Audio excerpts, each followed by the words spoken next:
मुखिया जी आई बैठी बैठी आई बैठी बैठी बड़ा दिन पर तो भेंट होता जी। आई आई बैठी बैठी आई बैठी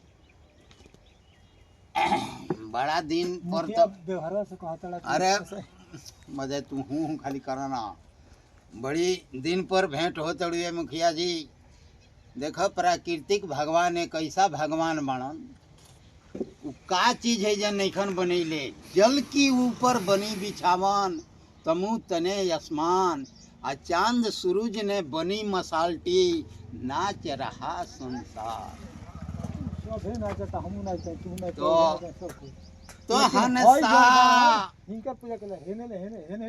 ये हंसा जगमग जगमग होई ये हंसा जगमग जगमग होई।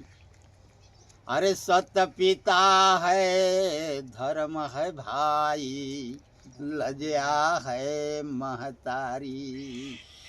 शील बहन संतोष पुत्र है क्षमा हमारी नारी ये हंसा जगमग जगमग होई ये हंसा जगमग जगमग होई। तो बड़ी बड़ी लीला बा ये पृथ्वी पर संसार में सत्य नाम अमर बा।